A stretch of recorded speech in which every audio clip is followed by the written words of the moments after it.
I'm Niall Paterson. Welcome to the Sky News Daily, where the team has got up early to talk US politics, the presidential race, and the woman who believes she can beat Donald Trump to the White House, Kamala Harris. You've probably noticed the Democratic National Convention has been taking place this week in Chicago. Having persuaded Joe Biden to step aside, the DNC ended with Kamala Harris making her pitch to the American people. Mark Stone is there and waiting eagerly to share what he thought of it. But before we hear from him, let's listen to her. Here's Kamala Harris addressing the Democratic National Convention. Fellow Americans, this election is not only the most important of our lives, it is one of the most important in the life of our nation. In many ways, Donald Trump is an unserious man. But the consequences, Donald Trump back in the White House are extremely serious. Consider not only the chaos and calamity when he was in office, but also the gravity of what has happened since he lost the last election. Donald Trump tried to throw away your votes. When he failed, he sent an armed mob to the United States Capitol, where they assaulted law enforcement officers. When politicians in his own party begged him to call off the mob and send help, he did the opposite. He fanned the flames. And now, for an entirely different set of crimes, he was found guilty of fraud by a jury of everyday Americans and separately found liable for committing sexual abuse. And consider what he intends to do if we give him power again. Consider his explicit intent to set free violent extremists who assaulted those law enforcement officers at the Capitol. His explicit intent to jail journalists, political opponents, and anyone he sees as the enemy. His explicit intent to deploy our active duty military against our own citizens. Consider the power he will have, especially after the United States Supreme Court just ruled that he would be immune from criminal prosecution. Just imagine Donald Trump with no guardrails,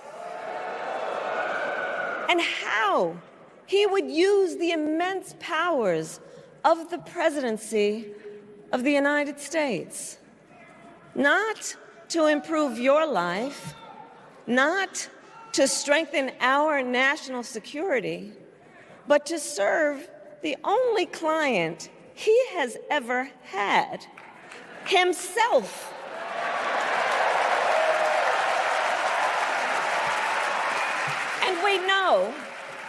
And we know what a second Trump term would look like. It's all laid out in Project 2025, written by his closest advisors, and its sum total is to pull our country back to the past. But America, we are not going back. We are not going back. We are not going back. We are not going back to when Donald Trump tried to cut Social Security and Medicare. We are not going back to when he tried to get rid of the Affordable Care Act, when insurance companies could deny people with pre-existing conditions. We are not going to let him eliminate the Department of Education that funds our public schools. We are not going to let him end programs like Head Start that provide preschool and childcare for our children. America, we are not going back.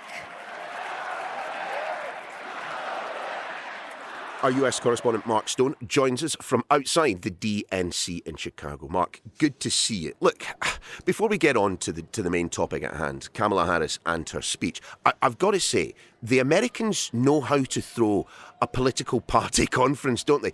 Well, let's talk about the main event, because the entire week has been building to this moment. Kamala Harris accepting the nomination and addressing the party faithful. Look, the speech itself, the first chunk, an awful lot of the personal, as is particular to US politics. I mean, I'll say this, I certainly don't need to buy Kamala Harris's autobiography.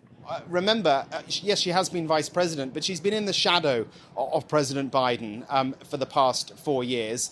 She hasn't necessarily been able to show herself, to tell her story. The vice president is, effectively the spare. And so very often they struggle to define themselves as vice president. And so what this speech is about, given that she now wants to be president, she wants people to vote for her as president, is to tell her story. And she did just that. There was a real arc to this speech, and the first bit of it certainly was all about her life, her working class life, as she would put it. She talked a lot about her mother, how life was not easy for them. She was trying to frame herself as a very different person and a very different candidate.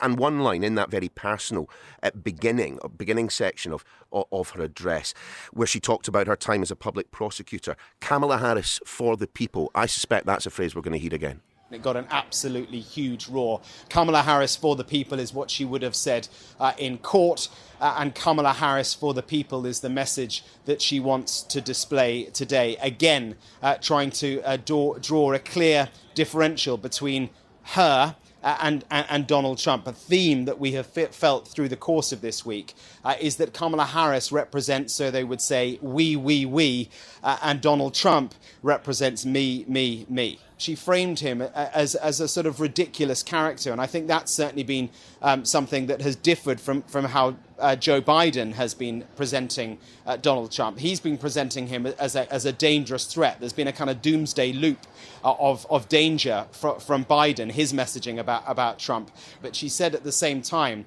that ridiculous, sad character could be extremely dangerous in the White House. Imagine, she said, Donald Trump without guardrails. Yeah, that presumably a reference to the Supreme Court, in essence suggesting that if you are president, you can't commit a crime whilst in that function. It was telling that Kamala Harris took the time to remind everyone of the court cases that have gone against Donald Trump, from sexual assault, of course, all the way to those convictions for fraud. Yeah, although remember, those court cases have kind of evaporated in the breeze, and Indeed. actually it looks as though the sentencing for the hush money trial up in New York, the Stormy Daniels one, that sentencing, it may now not happen until after the election. It's extraordinary to think that 6 months ago we were expecting to have a volley of court cases against Donald Trump, and for one reason or another, they have all either evaporated or been kicked well down the road. But her speech really, she seemed to have more fire in her belly towards the end. But I'd also say, as an observation, she's not naturally an orator. She's certainly not Barack Obama. She's not Michelle Obama. She actually isn't even Tim Walz, her running mate, the guy she's chosen. Everyday Tim, the Coach Tim, as he's known, the governor of Minnesota, yes, but an ordinary small-town guy. The idea is that he will reach the parts that she can't. If she's the wokey liberal, as some say, from San Francisco, then he is the small-town guy who can reach rural parts, which I think she will struggle with. But that perception of her, does that mean, in your opinion, Mark, it was then a mistake for Ms. Harris to spend as much time as she did talking about Roe versus Wade, talking about abortion, and talking about Donald Trump's plans for abortion if he were to take the White House again? No, because she looks at the polls and she can see that a majority of Americans are pro-choice. A majority of Americans buy into the American idea, if you like, of mind your own business. I'll do things my way, you do things your way, but don't make everyone do things a certain way. So I think she's calculated that on the abortion issue, which will be a huge issue, and yes, she'll never win over some people. They will vote on that issue. She believes, we'll see if she's right, but she believes that a majority will fall into line with her on that issue, certainly. In terms of the policy that we heard from Kamala Harris here, interesting to hear what she had to say on the issue of Israel-Palestine, given the pressure that she is experiencing from what is in essence the left of US politics. You know, there have been protests here this week, and they have been protests about that issue. The Arab American population here in America wanted to have somebody to speak at this convention, and it didn't happen. There were discussions about it, but for one reason or another, there was no representative of the Palestinian community who spoke at this convention, and I think that will... That's clearly a problem for some. Remember, there is a proportion of voters here, many of them in Michigan, but actually a lot of them here in Illinois as well, in Chicago, who are Palestinian American, Arab American, who have serious misgivings about the way Joe Biden has handled the Gaza issue. Genocide Joe is the cry from them. These would naturally be Democratic voters who are now declaring themselves uncommitted. And in a key state, not so much here in Illinois, but in a key state like Michigan, that's a real problem. So she needs to differentiate herself, to separate herself from the policies of Biden, which is pretty hard to do, given that she's the vice president. On the speech tonight, she began by saying, "I will always defend Israel's right to defend itself. We will always supply Israel with the weapons it needs to defend itself." But then as she went through that statement, she ended on the Palestinians and the Palestinian quest for statehood and the Palestinian quest for dignity. And that got one of the loudest roars of the evening from the crowd. I mean, tonally, did she hit it right? I mean, she was incredibly somberly dressed. The stage itself, I thought, was set pretty minimally with just those kind of the number of US flags around her. The speech itself, I actually thought was pretty short compared to some that I've heard at national conventions in the past. I mean, did she do what she needed to do tonight? And if so, what was it that she needed to do? She needed to present herself as presidential.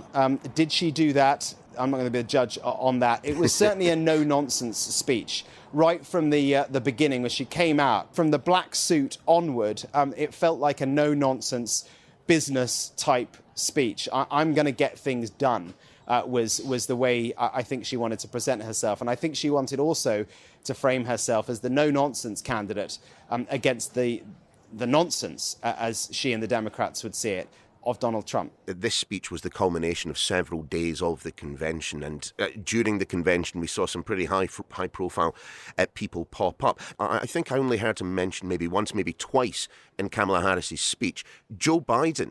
A bit of the Banco's ghost here at the Democratic National Convention. What would have looked like? Either if they hadn't had a clean transfer from Biden to Harris, which they did, a remarkably clean transfer from one candidate to the other, which meant there was no infighting. If that hadn't happened, this convention would have been the moment where they tried to choose the candidate, and it would have been one heck of a fight. It would have been very, very messy. There would have been division, all the rest of it. It would have been a nightmare for them.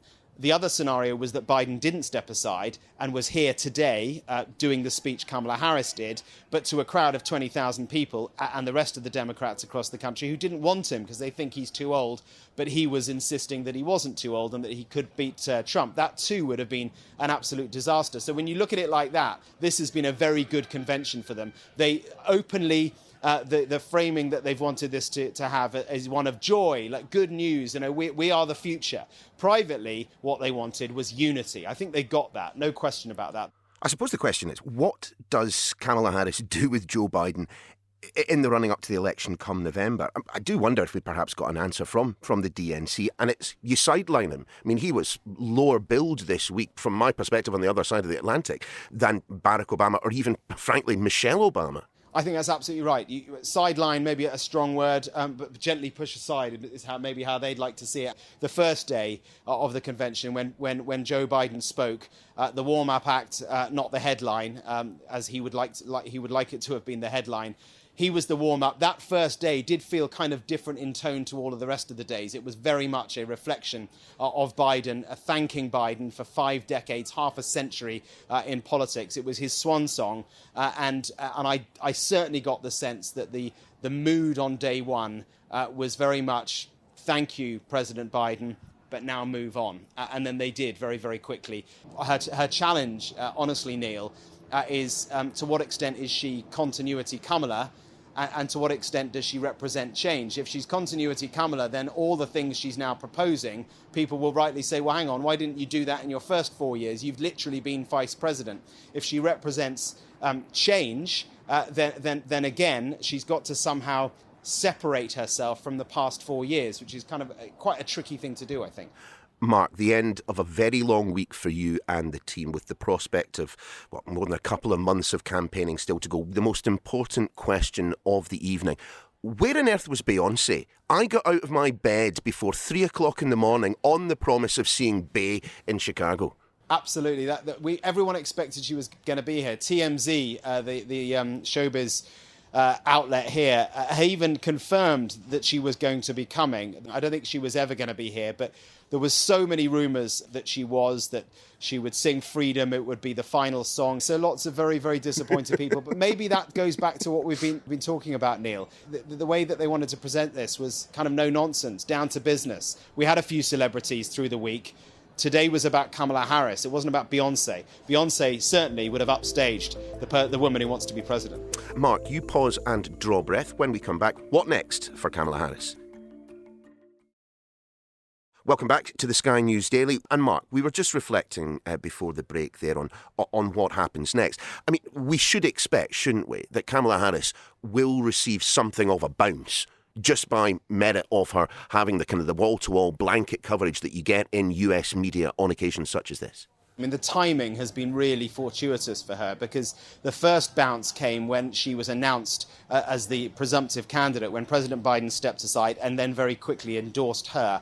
That was a massive bounce. There was then a period of a month where she was enjoying, because she was the fresh new face of the Democratic Party going into the election, she enjoyed a month of certainly on the left-wing news channels, of which there are a few here, she was enjoying a lot of coverage. And then she went from that, she's bounced straight into this week. And so it's been a really good run. I think now the rubber hits the road, though, because now she's going to have to do an interview. She has not done one interview since she took on being candidate. Not one interview at all. All she's done is stump speeches. I think the Democrats have even surprised themselves. The vibe and the energy at these campaign rallies that she's done is of a type for the Democrats that they've not been used to since the days of Barack Obama. But as I say, now she's going to have to do an interview or two, where there's an expectation she'll do one with one of the main networks this coming week, and she'll also have to go into those debates, maybe one, maybe two, maybe three with Donald Trump. That's going to be box office. Yeah, I mean, you mentioned the elephant in the convention centre. I mean, Donald Trump, how does he respond? In fact, I suspect he's probably been responding already, hasn't he? There are donkeys here on this side. You know that, Neil. I guess there was an elephant in the room because the Republicans, that is their logo. How does he respond? Well, he was responding in real time on Truth Social, his own social media site, with lots of capital letters. I don't know.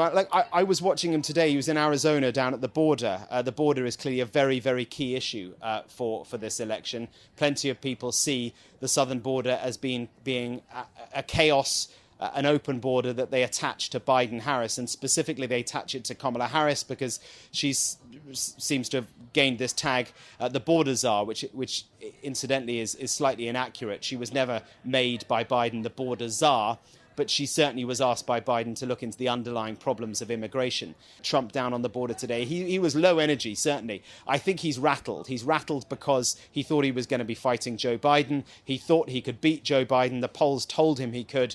Now he's fighting Kamala Harris, and the polls are suggesting that maybe he can't. Donald Trump often does better in real life, so don't trust the polls completely, but certainly she's managed to gain back Democrats who should have been in the bag anyway, but weren't because they were worried about Biden. So she's brought it back to neck and neck. How do they maintain momentum after this kind of convention season? Debates seem to be central to the US political process. When are we going to see them, and how many are we going to see? At the moment, there is only one set in, and it's the 10th of September, and that's the ABC News debate. I was watching Kamala Harris tonight, watching her performance, trying to work out how she will perform against Donald Trump. They're very different people, obviously. Their style is very, very different. And we remember the last debate, the debate that was the beginning of the end for Joe Biden, a complete disaster for him. We haven't really seen how Kamala Harris has performed in this sort of setting. So I'm really not sure. But they're such different people. However she performs, it will be fascinating. She was seen to be a weak vice president. Did she not really have the chance to show what she was capable of doing? Well, some might say she did, because she tried to be president in 2020 and was an absolute disaster back then. She didn't get very far at all. So, yeah, I mean, look, I was talking to a voter earlier on here just after the speech. She wasn't effusive in her praise for Kamala Harris, but she believed that the package was the right one. Overall, I think she's brilliant, and I think that, she is the one that can communicate what the common man and woman needs here in the United States. But, I mean, I wish she would have addressed a little bit more, like, rural voters. I go between Madison, Wisconsin, and a little bit farther north, where there's a lot of rural voters. And you mean white rural voters as well? Yes. So whether it's Tim or her. The package of hope, of decency, of joy, those three words have been repeated through and through this convention. The way that the Democrats want to frame it, that package, combine it with the no-nonsense prosecutor from California, Kamala Harris, and the football coach from Minnesota, the small-town guy, Tim Walz, put all that together, put the Democrat machine behind it, and it is capable, they believe, of beating the chaos, as they would see it, of Donald Trump. Mark Stone at the DNC in Chicago. Thanks very much indeed. And that's it for this week on The Daily. Do follow the podcast if you like what you've heard. A review is always handy as well. And make sure to let us know how you think the presidential race is shaping up. Sky News Daily at sky.uk is the email. You can also find me on X and Insta as at Sky News Neil. We'll be back again Monday.